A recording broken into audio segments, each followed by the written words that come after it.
2번 글자는요, 벨 할자고요. 벤다라고 하는 것은 칼로 자른다의 의미가 있는 거죠. 그래서 칼이 온 거예요. 자, 그러면 전체적으로 다시 한번 볼게요.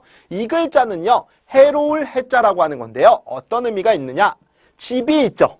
집에서요, 흙을 모아놓고 놀면 어떻게 돼요? 먼지가 나죠. 그 먼지가 입속으로 들어가면 우리 몸에 어때요? 해롭잖아요. 그래서 해로울 해자가 있는 거고요. 거기에 칼도자가 합쳐진 거예요. 남을 해롭게 하는 사람이 있다면 그런 사람은 칼로 목을 어떻게 해야 돼요? 베야 되겠죠. 그런 의미로 벨 할자로 기억하시면 되겠고요. 다음 글자 볼까요?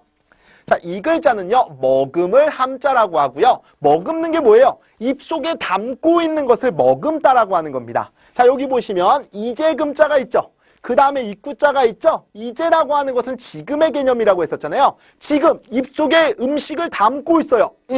이게 뭐 한 거예요? 머금고 있는 거죠. 그래서 머금을 함자라고 기억하시면 되겠고요. 네, 다음 글자를 볼까요? 자, 이 글자는요, 거리양자고요. 우리가 다니는 길거리를 뜻한다라고 보시면 되겠습니다. 자, 그럼 어떤 의미가 있느냐? 자, 이 글자 우리 함께 공자였었죠. 그 다음에 요 밑에 있는 글자는 뱀사자인데요. 이 뱀사자는 부수상에서는 몸기자랑 같은 글자라고 봐요. 그래서 이 두 개의 글자는 혼용이 가능합니다. 그래서 여기다가 몸기자를 쓰셔도 되겠고요. 의미로 해석할 때는 몸으로 해석하겠습니다. 많은 몸들이 함께 스쳐 지나다니는 곳이 있어요. 그곳이 바로 어디예요? 길거리잖아요. 그래서 거리항자가 되는 거고요. 여기에 물이 들어가게 되면 이 글자는 항구항자가 돼요. 그럼 어떤 의미가 있느냐? 물거리가 되는 거죠. 이걸 말을 바꾸면 물길이 되는 거죠. 물길은 뭐예요? 배가 드나들 수 있는 물길을 얘기하잖아요. 그럼 그 배가 드나들 수 있도록 뭐가 만들어져 있어야 돼요? 항구가 만들어져 있어야 되죠. 그래서 이 글자는 항구항자가 되는 거예요. 그렇게 보시면 되겠고요. 다음 글자 볼까요? 자, 이 글자는요, 어찌해자예요. 자, 어떻게라는 의미라고 보시면 된다라고 했죠. 자, 여기 보시면 싸우다가 있고요. 그 다음에 작다, 크다가 있는 거죠. 큰 대자, 작을 요자. 어떤 의미냐?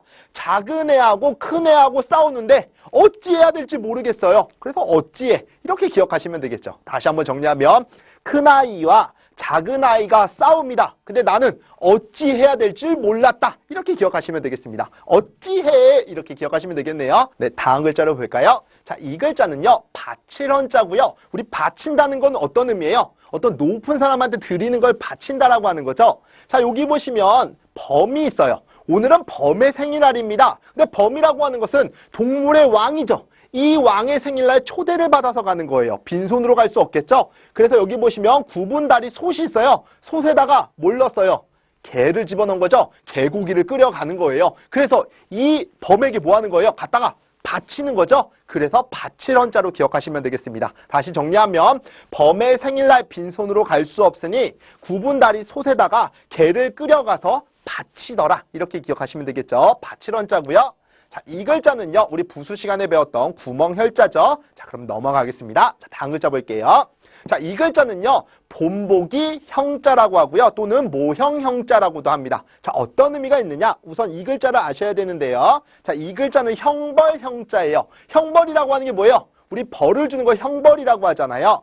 여기 보시면 많다, 모다가 있죠. 많다, 모다, 칼이 있는 거죠. 많은 칼이 모여있는 곳이에요. 갖가지 칼이 모여있는 곳입니다. 여기는 무엇이 이루어지는 곳이에요? 형벌이 이루어지는 곳이라고 본 겁니다. 그런 의미의 형벌 형자가 있는 거고요. 그 다음에 여기 보시면 흑토자가 있죠. 흑은 우리가 부수상에서 어떤 의미가 있다라고 했어요? 땅의 의미가 있다라고 했었죠.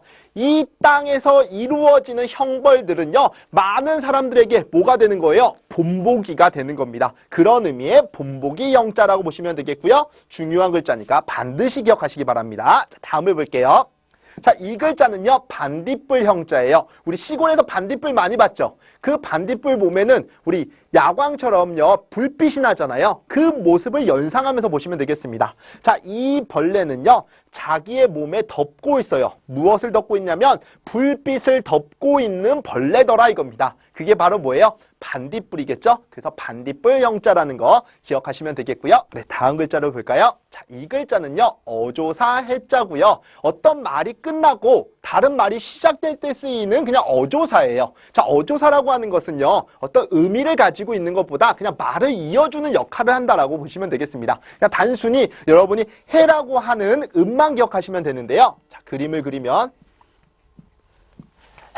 어조사 이렇게 기억하시면 되겠습니다. 네, 다음 글자를 볼까요? 자, 이 글자는요, 슬기로울 해, 지혜, 해자라고 하는데요. 자, 어떤 의미가 있느냐? 우선 이 글자를 아셔야 됩니다. 이 글자가 빗자루, 해자가 되고요. 여기서 음이 온 거라고 보시면 되겠습니다. 자, 여기 보시면 손이 있죠? 손에 지금 빗자루, 소를 들고 있는 모양에서 온 글자예요. 근데 우리 빗자루라고 하는 거 언제 사용해요? 쓰레기를 쓸어버릴 때 사용하는 거잖아요. 자, 우리 마음속에도요, 쓰레기와 같은 근심 걱정거리들이 있어요. 이것을요, 빗자루로 쓸어내듯이 정리를 잘하는 사람이 어떤 사람이에요? 슬기로운 사람, 지혜로운 사람이라고 본 거예요. 그래서 슬기로울 해, 지혜자라고 하는 거고요. 네, 다음 글자를 볼까요? 자, 이 글자는요, 보활호자고요. 자, 어떤 의미가 있느냐? 자, 여기 새 보이시죠? 새가 풀밭에서 놀고 있어요. 그 새를 손으로 잡으려고 하니까 새가 말하는 것처럼 짹짹짹짹짹 하면서 달아나는 거예요. 이거는 스스로를 지금 뭐 하고자 하는 거예요? 보호하고자 하는 겁니다. 짐승도 마찬가지잖아요. 사람이 잡으려고 하면 어떻게 해요? 으르렁거리죠. 그 이유는 자기를 보호하고자 하는 거예요. 마찬가지로 새도 말하듯이 짹짹짹거리는 이유는 자기를 보호하기 위함이다 라고 기억하시면 되겠죠. 그런 의미의 보호할 호자고요. 우리 한번 복습해 볼까요? 여기에 만약에 짐승 들어가면 어떤 글자가 됐었죠? 얻을 회자가 됐었던 거고요. 여기에 벼화자가 들어가면요, 거둘 확자가 되는 거죠. 잘 기억하셔야 되겠습니다. 다음 글자를 볼까요? 자, 이 글자는요, 갑자기 홀자고요. 우리 갑자기라고 하는 게 어떤 뜻이에요? 내가 생각지도 못했는데 이런 의미잖아요. 자, 여기 보시면 이 글자가 말물자예요. 뭐뭐 하지 말아라, 금지형에서 쓰이는 글자고요. 자, 여기 보시면 우리 싸다라는 부수가 있죠. 남이 쌓아놓은 물건을 이렇게 베는 행위는 하지 말아야 되겠죠. 그런 의미의 말물자고요. 자, 여기에 마음심자가 들어간 거죠. 우리 연초가 되면 남자분들 어떤 계획을 하시죠? 금연을 계획하시죠. 그런데 자기가 금연해야 되겠다라고 생각을 했는데 나도 모르게 마음속으로는 지금 금연을 계획했는데 나도 모르게 담배를 물고 있었어요. 나 이거 하지 말았어야 됐는데 라고 생각한 거죠. 그 생각이 어떻게 떠올랐어요? 갑자기 떠오른 거죠. 담배 피지 말아야지 마음속으로 먹었는데 자기도 모르게 담배를 물고 있었어요. 아, 맞다, 나 끊었는데 이렇게 생각하잖아요. 그 생각이 미처 생각지도 않았는데 어떻게 떠오르는 거예요? 갑자기 떠오른 거죠. 갑자기 홀자라고 기억하시면 되겠고요. 중요한 글자니까 잘 기억하시기 바랍니다. 우리 다음을 준비해 볼게요.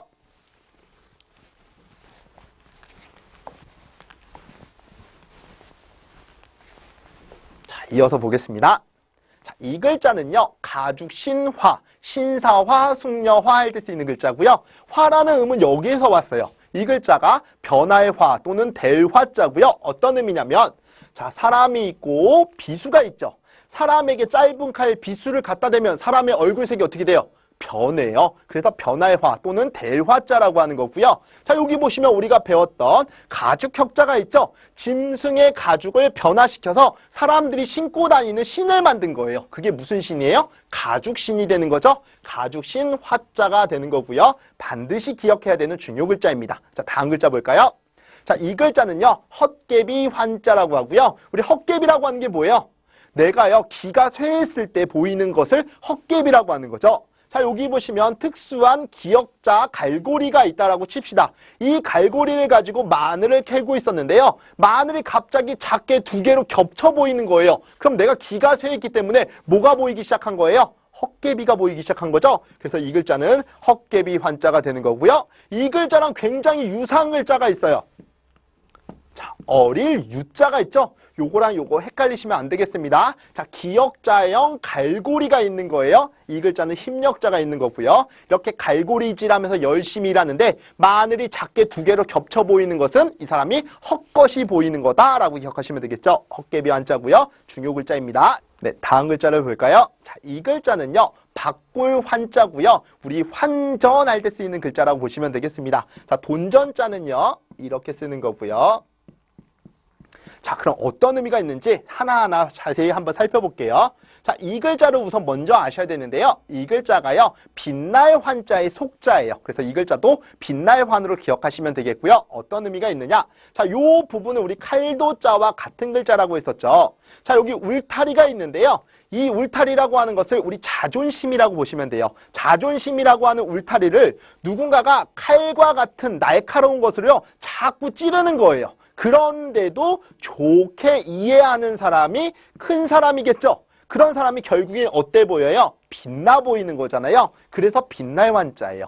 사람은요, 자기 손에 쥔 것보다도 더 빛나 보이는 것이 있으면 그걸로 뭐 하고 싶어 해요? 바꾸고 싶어 하잖아요. 그래서 바꿀 환자가 되는 겁니다. 자, 여기 손이 있고 빛날 환자가 있는 거죠. 사람은 자기 손에 쥔 것보다 더 빛나고 화려한 것이 있으면 그것으로 뭐 하고 싶어 한다? 바꾸고 싶어 한다. 그래서 바꿀 환자고요. 다음 글자 볼까요? 자, 이 글자는요, 돌아올 환자예요. 금이 환양이라고 하죠. 자, 어떤 의미가 있느냐? 사실 요 글자가 여기서 온 글자예요. 자, 우리 슬플 애자 기억나시죠? 슬플 애자와 여기 그물이 아니라 요 글자는 눈목자에서 온 글자예요. 합쳐지면서 여기가 누락이 된 거죠. 어떤 의미가 있느냐? 우리가 슬픈 일을 겪었을 때 눈이 어떻게 돼요? 엄청 커지죠. 예를 들어서 누군가가 사고가 났다는 소식이 들려왔습니다. 전화를 받죠. 뭐? 하면서 이렇게 눈이 딱 커지잖아요. 이렇게 슬픈 일을 당했을 때는 눈이 커지는데요. 내가 가다 보면, 그 장소로 가다 보면 원래 자리로 눈은 다시 어떻게 돼요? 돌아온다는 얘기죠. 처음에 누군가가 돌아가셨다라고 하는 비보를 들었어요. 눈이 하고 놀라죠. 그런데 내가 그 병원에 가는 순간 눈이 계속 이러고 있지는 않잖아요. 어떻게 돼요? 다시 돌아온다는 거예요. 그런 의미의 돌아올 환자로 기억하시면 되겠죠. 그래서 다시 한번 정리하면 슬픈 일을 겪었을 때 눈이 커지지만 내가 그 장소로 가면서 눈은 원래 상태로 돌아온다라고 기억하시면 되겠죠. 돌아올 환자고요. 자, 다음을 준비해 볼까요? 네, 다음 글자를 볼까요? 자, 이 글자는요, 거칠 황자고요. 황폐화할 때 쓰이고요. 특히 시험에서 잘 나오는 것은요, 황당할 때 쓰이는 글자로 잘 나오니까 반드시 기억하시기 바랍니다. 자, 그럼 어떤 의미가 있느냐? 자, 여기 망할 망자가 있고 시냇물이 있는 거죠. 시냇물이 망했다는 얘기는 물이 없어졌다는 얘기죠. 물이 없어지면 자연적으로 없어지는 게 뭐예요? 풀이 없어지는 거죠. 풀도 없고 물도 없고 이제 나중에 그 땅은 어떻게 돼요? 거칠어질 수밖에 없겠죠. 그런 의미의 거칠 황자가 되는 겁니다. 일반적으로 물이 흐르면 거기 풀이 자라죠. 풀이 자라면 땅이 비옥해지는데 물도 없어지고 풀도 없어지면 당연히 거기는 어떻게 돼요? 뻑뻑해지면서 당연히 거칠어질 수밖에 없겠죠. 그런 의미의 거칠 황자라고 보시면 되겠고요. 황당할 때 쓰이는 글자라는 거 잘 기억하셔야 되겠습니다. 자, 다음 글자가 볼까요?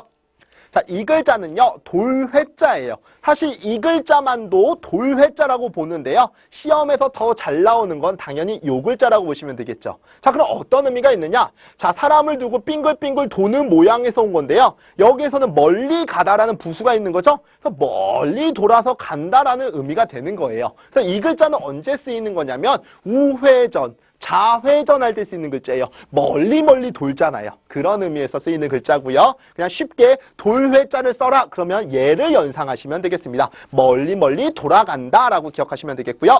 네, 다음 글자로 볼까요? 자, 이 글자는요, 가로횡자고요. 이 글자의 반대가 뭐예요? 세로 종자가 되겠죠? 그래서 종횡이 되는 거고요. 자, 여기 보시면 이 글자 기억나시죠? 누를 황자라고 했습니다. 자, 요거 범인자와 많다라는 글자가 합쳐진 거라고 했죠? 범이 많으니까 색깔이 어때요? 누렇게 펼쳐져 있겠죠? 누를 황자라고 했고요. 자, 여기 보시는 글자는 나무 목자죠? 우리 나무 줄기에 보면 이런 푸른 잎사귀들이 있죠? 보통 잎사귀들은 위로 자라잖아요. 그런데 이 잎사귀가 누런 색깔로 변하더니요, 옆으로 누워버렸어요. 우리 보통 잎사귀가 죽어가면 누런 색깔로 변하죠? 그러면서 위로 뻗지 못하고 옆으로 누운 거예요. 이 옆에 선을 뭐라고 하는 거죠? 가로선이라고 하는 거죠? 그래서 이 글자가 가로횡자가 되는 겁니다. 나무의 잎사귀가 누렇게 변하면 옆으로 눕죠? 그 방향이 가로 방향이다 라는 의미에서 만들어진 거라고 보시면 되겠고요. 다음을 볼까요?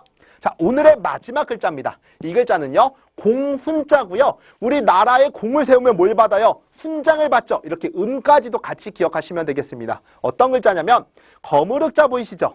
그 위에 일천천자가 합쳐진 거예요.